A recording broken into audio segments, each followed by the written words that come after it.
കൊല്ലം ജില്ലാ ആശുപത്രിയിൽ നിന്നും ശ്യാമാർ ബാബു ചേരുന്നു. തത്സമയം ശ്യാം, അല്പസമയത്തിനകം പ്രധാനമന്ത്രി നരേന്ദ്രമോദി അവിടേക്ക് എത്തുമെന്നാണ് അറിയുന്നത്. അദ്ദേഹം ആശുപത്രിയിൽ ചികിത്സയിൽ കഴിയുന്നവരെ സന്ദർശിക്കുമെന്നും അറിയുന്നുണ്ട്. അദ്ദേഹം എപ്പോഴായിരിക്കും എത്തുക? തിരുവനന്തപുരത്ത് അദ്ദേഹം എത്തിക്കഴിഞ്ഞു. അല്പസമയത്തിനകം കൊല്ലത്തേക്ക് തിരിക്കുമെന്നാണ് പറയുന്നത്. എത്ര മണിയോടുകൂടി കൊല്ലത്ത് എത്തുമെന്നാണ് പ്രതീക്ഷിക്കുന്നത്? ഒപ്പം അവിടെ ആശുപത്രിയിൽ ചികിത്സയിലുള്ളവരുടെ സ്ഥിതി എങ്ങനെ തുടരുന്നു?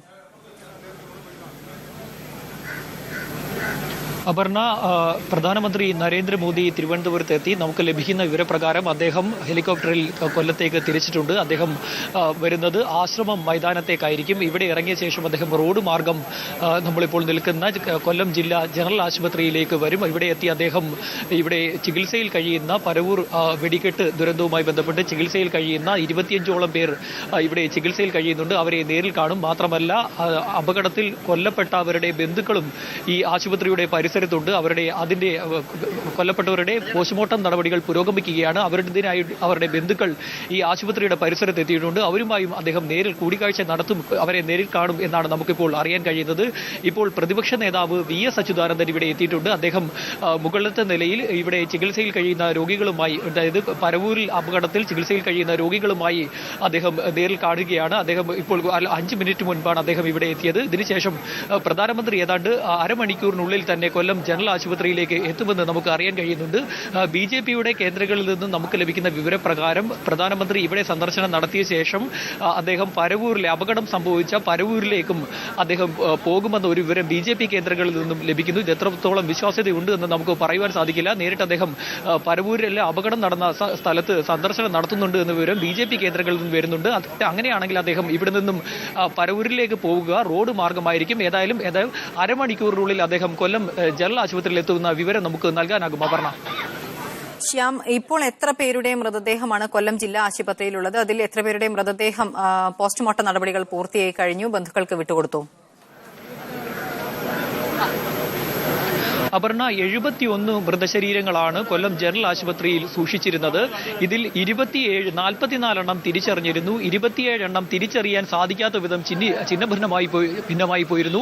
അതുകൊണ്ട് തന്നെ അത് തിരിച്ചറിയുന്നതിൽ ബുദ്ധിമുട്ടുണ്ട്. അവരുടെ ബന്ധുക്കൾ മാൻ മിസ്സിംഗ് കേസുകൾ കൊടുത്തിട്ടുള്ള പോലീസ് സ്റ്റേഷനിൽ കേസ് കൊടുത്തിട്ടുള്ള പലരും ഈ ജനറൽ ആശുപത്രിയുടെ പരിസരത്തുണ്ട്. അവർ ഈ മൃതശരീരം തിരിച്ചറിയാനുള്ള ഒരു ശ്രമം നടത്തി വരികയാണ്. പല മൃതശരീരങ്ങളും ഞാൻ നേരത്തെ സൂചിപ്പിച്ചിരുന്നു. പല മൃതശരീരങ്ങളും പ്ലാസ്റ്റിക് കിറ്റുകളിലാണ്, പല മൃതശരീരയുടെ ഭാഗങ്ങളായി പ്ലാസ്റ്റിക് കിറ്റുകളിലായിരുന്നു രാവിലെ ഇവിടേക്ക് കൊണ്ടുവന്നുകൊണ്ടിരുന്നത്.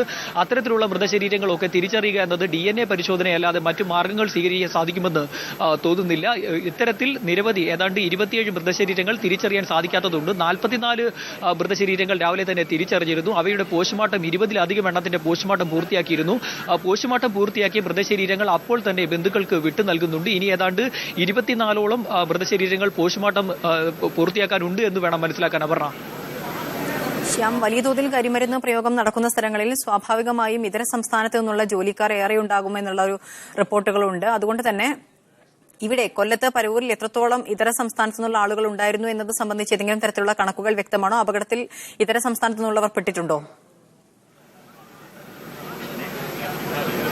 അപർണ, ഇതുമായി ബന്ധപ്പെട്ട് രാവിലെ മന്ത്രി അടൂർ പ്രകാശ് തന്നെ അദ്ദേഹം ഒരു വിശദീകരണം നൽകിയിരുന്നു. ഈ സംഭവത്തിൽ അന്യസംസ്ഥാന തൊഴിലാളികൾ ഉൾപ്പെട്ടിട്ടുണ്ടാവുമെന്നൊരു വിവരം അദ്ദേഹം നൽകിയിരുന്നു. മാത്രമല്ല, അദ്ദേഹത്തിന്റെ ഭാഗത്തു നിന്ന് അദ്ദേഹം നൽകിയൊരു വിശദീകരണം, ഇവിടെ അന്യസംസ്ഥാന തൊഴിലാളികൾ ഈ ഒരു അപകടത്തിൽ പെട്ടിട്ടുണ്ട്. മാത്രമല്ല, അവരുടെ ഈ ചികിത്സയിൽ കഴിയുന്നതിൽ 2 പേർ അന്യസംസ്ഥാന തൊഴിലാളികളാണ്. അത്തരത്തിൽ 2 അന്യസംസ്ഥാന തൊഴിലാളികൾ ചികിത്സയിൽ കഴിയുന്നത് കൊണ്ട് തന്നെ ഈ തിരിച്ചറിയപ്പെടാതെ പോകുന്ന 27 മൃതശരീരങ്ങളിൽ അത്തരത്തിൽ ആരെങ്കിലും ഉൾപ്പെട്ടിട്ടുണ്ടോ എന്ന സംശയം പോലീസിനും ബാക്കിയാണ്. പ്രത്യേകം എടുത്തു പറയേണ്ടത് അപർണ, കൊല്ലം ജില്ലയിലെ തന്നെ ഏറ്റവും വലിയ ഉത്സവം നടക്കുന്ന ഒരു ക്ഷേത്രമാണ് പരവൂരിലെ പുറ്റിങ്ങൽ ക്ഷേത്രം. അവിടുത്തെ എടുത്തു പറയേണ്ടത് അവിടുത്തെ ഈ കമ്പം, മത്സര കമ്പം തന്നെയാണ് എടുത്തു പറയേണ്ടത്. വർഷങ്ങളായി ഏതാണ്ട് 60 വർഷത്തോളം പഴക്കമുണ്ട് ഈ മത്സര കമ്പത്തിന്.